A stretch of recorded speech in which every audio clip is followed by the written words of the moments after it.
अस्सलाम वालेकुम and welcome to Shardil item academy. उम्मीद है तमाम लोग खैरियत से होंगे।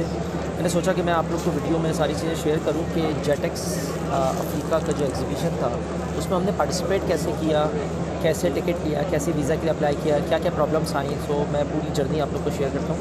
इसके अंदर मैं डायरेक्ट तस्वीरें या वो चीज़ें तो शेयर नहीं करूँगा, लेकिन अलबत्ता ये ज़रूर है कि मैं आप लोग को इसके अंदर तमाम गाइडलाइंस दूँगा। जेटेक्स ग्लोबल इंटरनेशनल ट्रेड एग्जीबिशन कहलाती है। ये बेसिकली दुबई में हो रही है कई सालों से। आई थिंक कुछ 20 साल आई थिंक हो गए, मुझे एक्चुअल डेट याद नहीं है, बट मैं पिछले 3 साल से वहाँ पार्टिसिपेट कर रहा हूँ। उसके अलावा दूसरा ऑप्शन ये था कि वो लोग ने जेटेक्स अफ्रीका भी लॉन्च किया जो कि मोरक्को में था फर्स्ट टाइम। सो हमारा प्लान था कि हम पाकिस्तान सॉफ्टवेयर हाउसेज एसोसिएशन और पीसएप के साथ यहाँ पर आएँ। पीसएप के रेट जो हमें मिले थे वो मिले थे तकरीबन $8,500। तो हमने उसको स्किप कर दिया क्योंकि पहला मौका था और हम में से बहुत सारे लोग थे जो पहली दफ़ा आ रहे थे। तो हमने मुनासिब नहीं समझा कि हम इतने ज़्यादा पैसे खर्च करें, क्योंकि अभी टिकट और वीज़ा और क्या चीज़ें होटल वगैरह बाकी है, वो मुझे अभी आपको बताना है कि क्या ख़र्चा आया, क्या चीज़ें हैं। सो हमने यहाँ पे एज अ विज़िटर आने का सोचा। फिर हमने ये रियलाइज़ किया, क्योंकि मैं लीप में भी गया था, लीप जो सऊदीया का एग्जीबिशन होती है फरवरी में, तो वहाँ पे अगर आप एज एग्जीबिटर जाते हैं तो लोग इतना ज़्यादा ज़ाहिर आपके साथ बात नहीं करते, इंटरेक्शन नहीं देते। तो हमने सोचा वाई नॉट कि हम 2 स्क्वायर मीटर का बूथ ले लें। सो मैंने 2 स्क्वायर मीटर का बूथ लिया और वो मैंने जेटेक्स से, यानी कि Dubai world trade centre DWTC कहलाता है, उनसे डायरेक्ट परचेज़ किया एज़ आज़ाद उम्मीदवार। मैंने पाकिस्तान गवर्नमेंट से या डेलीगेशन से किसी से कोई चीज़ परचेज़ नहीं की, क्योंकि उनकी कॉस्ट हाई थी और इतना बजट मेरा नहीं था। और मेरे साथ जो और सॉफ्टवेयर हाउसेस थे कुछ तकरीबन 7 से 8, उनका भी इतना बजट नहीं था। तो उन्होंने सोचा यार लेट्स ट्राई कि हम छोटी इन्वेस्टमेंट से ट्राई करते हैं, अगर कस्टमर्स आ गए तो फिर हम आगे जाएंगे। सो हमने 2 स्क्वायर मीटर लिया जो कि मुझे $3200 का पड़ा। मैं पहला था यहाँ पे बूथ लेने वालों में पाकिस्तान में, तो मैंने 2 स्क्वायर मीटर लिया। उसके फ़ौरन बाद जेटेक्स की गवर्नमेंट ने उसको सब्सिडाइज़ कर दिया, जो कि 2 स्क्वायर मीटर पर कर दिया। $3200 से $1900 कर दिया। अब जब $1900 किया तो मेरी जेटेक्स वालों से बात हुई, एग्जीबिटर्स वालों से, उनसे बात हुई। उन्होंने कहा यार आप एक काम करें, ये पेमेंट जो है वो आप कहीं पे अपडेट करवा दीजिएगा उसको। सो फिर उसके ऊपर हमने ये किया कि हमने उसको जो है वो 2 स्क्वायर मीटर की जगह 4 स्क्वायर मीटर में ही ले लिया $3200 के अंदर ही। उन्होंने उसी को हमारा अपडेट कर दिया। ये हमारे लिए एक बेनिफिट हो गया। तो जब वो कंप्लीट हो गया $3200 का, तो हम $3200 के हिसाब से यहाँ आ गए। अब हमारा अगला स्टेप था वीज़ा लेना, होटलिंग और टिकट करना। सो अब अगली बारी आती है वीज़ा ऑन अराइवल। मोरक्को के पाकिस्तानी पासपोर्ट पर वीज़ा ऑन अराइवल मुश्किल होता है, नहीं मिलता, आपको लेना पड़ता है, ठीक है, अप्लाई करना पड़ता है। और मोरक्को की जो सिक्योरिटी है वो काफ़ी सख्त है यहाँ पे इन टर्म्स ऑफ वीज़ा। तो लेकिन थैंक्स टू जेटेक्स टीम के, जब हम एज ए एग्जीबिटर थे तो उन्होंने हमें काफ़ी फैसिलिटेट किया और उसके अंदर उन्होंने हमें वीज़ा ऑन अराइवल का लेटर दिया। प्रॉब्लम क्या हुई वीज़ा ऑन अराइवल पर, ये मैं आपको बाद में बताऊँगा, बहुत मज़े की कहानी है। सो वीज़ा ऑन अराइवल मिल गया, लेटर मिल गया मोरक्को गवर्नमेंट की तरफ से। उसमें मोरक्को गवर्नमेंट ने जो उनके मुफा थे, मिनिस्ट्री ऑफ फॉरेन अफेयर्स, मुफा ही ये सारे मामला देखती है। तो मिनिस्ट्री ऑफ फॉरेन अफेयर्स ने किया क्या कि उन्होंने ये लेटर जेटेक्स के थ्रू हम तक पहुंचवा दिया वाया ईमेल। हमने उसका प्रिंट निकाला और अपनी टिकट बुक करनी शुरू कर दी। अब जब टिकट बुक किया तो टिकट मुझे पड़ा तकरीबन कोई 2,85,000 पाकिस्तानी रुपये का, वाया कतर एयरवेज़, जो कि मैंने अप्रैल में ही करवा लिया था तकरीबन 1.5-2 महीने पहले। मैंने अपना और अपने एक टीम मेंबर का, क्योंकि हम 2 लोगों ने आना था। हमारी फ़्लाइट कतर की थी सुबह 29 तारीख को सुबह 10:30 बजे कराची से। उसने 11:15 बजे वहाँ लैंड हो जाना था, क्योंकि कतर 2 घंटे पीछे है। उसके बाद 13 घंटे का स्टे था कतर का।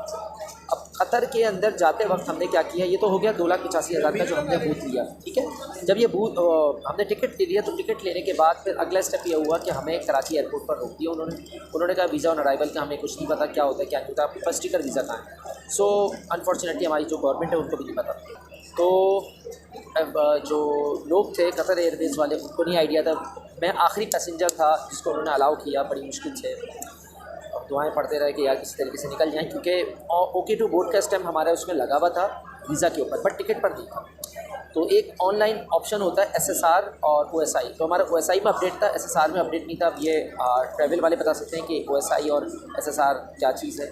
तो खैर फाइनली उन्होंने हमें बोर्डिंग पास दे दिया। उन्होंने कहा FIA वाले आपको रोकेंगे तो हम जिम्मेदार नहीं, बट हमें पता था कि नहीं रुकेगा, ये सिर्फ खांचे हैं या इस तरह की कोई प्रॉब्लम्स है। अल्हम्दुलिल्लाह वो सारे प्रोसेस हो गए, हम निकल गए और हम बोर्डिंग में फ़्लाइट में बैठ गए और हम कतर पहुँच गए। कतर पहुँचने के बाद हमें पता था कतर वीज़ा ऑन अराइवल देता है, एक ऐप है उनकी जिसका नाम है आया से हमने वीज़ा ऑन अराइवल की रिक्वेस्ट डाल दी थी, बट वो बुकिंग के लिए कह रहे थे कि होटल बुक करें। वो होटल्स जो डिस्कवर कतर के अंदर आते हैं उनकी एक लिस्ट है पूरी, जो आपको डिस्कवर कतर में मिल जाएगी। सो अगर आप लोग भी आ रहे हैं और आपका कतर में 6 घंटे उससे ज़्यादा का स्टे है, तो आप डिस्कवर कतर के थ्रू वीज़ा ले सकते हैं। उसमें आपको कोई एक होटल बुक करना पड़ता है। ज़ाहिर है अगर आपका 1 दिन से भी कम का स्टे है तो होटल में तो रुकेंगे नहीं, बट ये फॉर्मेलिटी है और ये बहुत अच्छी बात है क्योंकि कतर वहाँ की होटल इंडस्ट्री को सपोर्ट कर रही है और उसी के थ्रू वीज़ा देगी। सो हमने तकरीबन 368 दरहम कतरी रियाल, जो कि $72 बनते हैं, हमने मैंने और मेरे टीम मेंबर ने एक ही होटल लिया। हमने गए नहीं हम लोग, सिर्फ वो फॉर्मेलिटी थी, हमने उसका पे किया। उन्होंने हमें डिस्कवर कतर की सिस्टम लगा के एक पेपर दे दिया, उसी पेपर से हम एग्जिट हो गए। वहाँ से फ़ौरन निकले, मेट्रो का एक कार्ड बनवाया जिसको ऑल डे पास कहते हैं, पूरे दिन का होता है। मल्टीपल मेट्रो है वहाँ, रेड, ग्रीन और येलो है, गोल्डन कहलाती है, वो 3 चलती हैं ट्रेन्स। तो हमने 6 कतरी रियाल का एक बंदे का, यानी कि 12 कतरी रियाल के 2 ऑल डे पास बनवाए, जो कि एक कार्ड की सूरत में होता है और वो आप उसको पंच करते रहें और जाते रहें आप आराम से पूरे दिन, कहीं भी उतरें कहीं भी जाएँ वो होता रहेगा।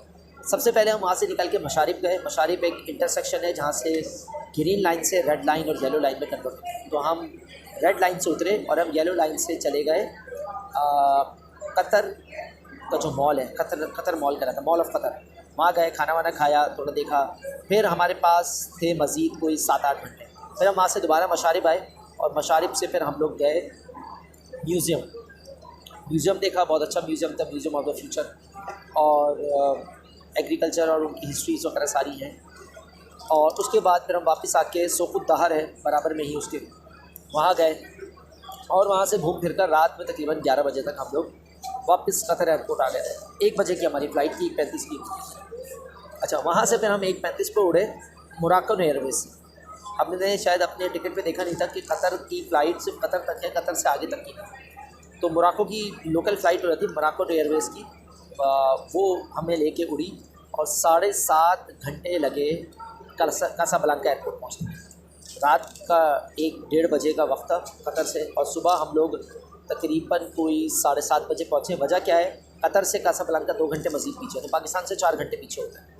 तो हम 7:30 बजे पहुँचे, तो पाकिस्तान में तकरीबन इस वक्त 11:30 बजे थे सुबह। वहाँ हम मज़ीद 1.5 घंटा स्टे किया। फिर एक लोकल फ़्लाइट लेके हमें उड़ी जो आधे घंटे का ट्रैवल था, 400 किलोमीटर का ट्रैवल था।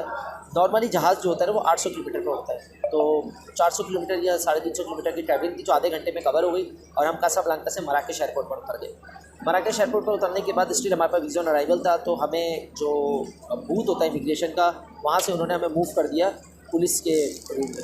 एक वहाँ अलग रूम बना हुआ था जो वीज़ा ऑन अराइवल को देखता है। उन्होंने हमारा वीज़ा ऑन अराइवल और फर्दर डॉक्यूमेंट्स देखे उन्होंने, और जेटेक्स के डॉक्यूमेंट्स वगैरह थे वो सब देखे, और उन्होंने वीज़ा और अराइवल का ठप्पा लगाया और हमें वीज़ा दे दिया और हम बाहर आ गए।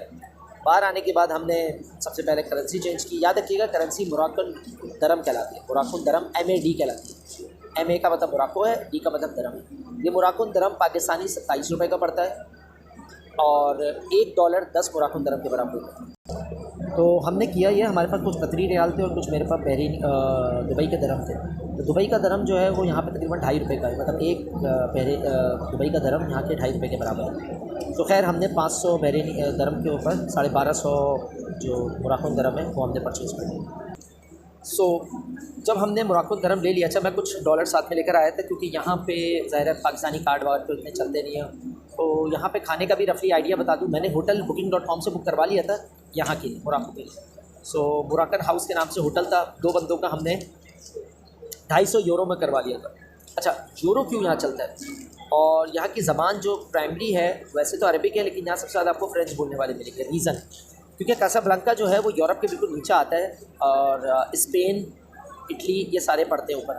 तो लोग जो गैर कानूनी तरीके से दाखिल होते हैं वहाँ पे यूरोप में, वो इसी के थ्रू दाखिल होते हैं यहाँ से कासाब्लांका से। कासाब्लांका सबसे नियरेस्ट पड़ता है आपको जिब्राल्टर के रास्ते में, जो स्पेन की तरफ दाखिल होता है। जिब्राल्टर इस यूरोप की तरफ का पहला एरिया पड़ता है, वो पहाड़ी सिलसिला है। और जिब्राल्टर इसको इसलिए कहा जाता है क्योंकि वहाँ से तारिक बिन ज़ियाद दाखिल हुए थे, जबल तारिक कहलाता है वो, जिसका नाम बदल के जिब्राल्टर हो गया। खैर, तो कासाब्लांका जो है वो बेसिकली इनका क्या कहते हैं समंदरी एरिया है, वहाँ लैंड होते हैं, वहाँ से फिर लोकल फ़्लाइट अंदर आती है मराकश की तरफ। सो हमने फिर ये मोरक्कन दरम वगैरह परचेज़ कर लिए थे, यहाँ से ले लिए थे क्योंकि पानी ख़रीदना है, खाने का सामान और लेना है। तो नॉर्मल खाना यहाँ पे एक बंदे का तकरीबन एक पक्का कोई 50 से 60 दरहम का पड़ जाता है। ठीक है, तो हम नॉर्मली 2 वक्त खाते हैं तो 200 दरहम का एक पक्का हमें खाना पड़ता है। तो ये हो गई चीज़। अच्छा, अब मज़ीद आगे की तरफ आते हैं। तो अब हम यहाँ पे तकरीबन कोई 6-7 दिन हैं। जेटेक्स अल्हम्दुलिल्लाह हमारा स्टार्ट हो चुका है। ये मेरा जेटेक्स का पास है। अभी हम मैं अपने यहाँ बैठा हूँ और इंशाल्लाह 3 दिन के बाद यहाँ जाएँगे। यहाँ से हम लोग इंशाल्लाह निकलेंगे। ज़बान का याद रखिएगा कि यहाँ लोग इंग्लिश इतनी अच्छी नहीं जानते, ये लोग फ्रेंच जानते हैं। यहाँ करेंसी यूरो ज़्यादा चल रही होती है, मोरक्कन दरहम की वैल्यू हुआ है। तो 1 यूरो जो है वो 1 यूरो जो है वो तकरीबन कोई 12-15 मोरक्कन दरहम के बराबर है और $1 जो है तकरीबन 10 मोरक्कन दरहम के बराबर होता है। सो ये इसका कैलकुलेशंस है। उसके अलावा जो और आगे चीज़ है वो ये है कि यहाँ पे जो लोग हैं एग्जीबिशन में, क्योंकि हम लोग आए हुए हैं, यहाँ के लोग ज़्यादातर यूरोप साइड के हैं और अफ्रीका साइड के। घाना है, टूनीशिया है, इथियोपिया है, कीनिया है, युगांडा है, रवांडा है, यहाँ से। क्योंकि इस वक्त हम लोग अफ्रीका में बैठे हैं तो ज़ाहिर है वही सारे लोग आ रहे हो, तो प्लस यूरोप से भी आ रहे हैं। यहाँ पे हमें एशिया साइड के कोई लोग नज़र नहीं आए, ठीक है, इसीलिए इनकी बोलचाल और चीज़ें अलग है। बहुत ज़्यादा लोग अफ्रीका साइड से, क्योंकि ज़ाहिर अफ्रीका में और मोरक्कन गवर्नमेंट ने बहुत ज़्यादा इसको सपोर्ट किया, जिसके लिए मैं उनका दिल से मशकूर हूँ। उम्मीद है ये वीडियो आपको बहुत फ़ायदेमंद लगी होगी और अगर आप भी कोई सॉफ्टवेयर कंपनी चला रहे हैं और आप जेटेक्स में आना चाहते हैं तो मुझसे कॉन्टैक्ट कर सकते हैं। मैं पूरा आपको उसमें गाइड करूँगा। अक्टूबर में इंशाल्लाह जेटेक्स ग्लोबल फिर आ रही है दुबई में, अक्टूबर के आखिर में, तो उसकी भी रजिस्ट्रेशन स्टार्ट है। किसी ने रजिस्ट्रेशन करवानी हो तो मैं उसको गाइड कर सकता हूँ। ठीक है, थैंक यू।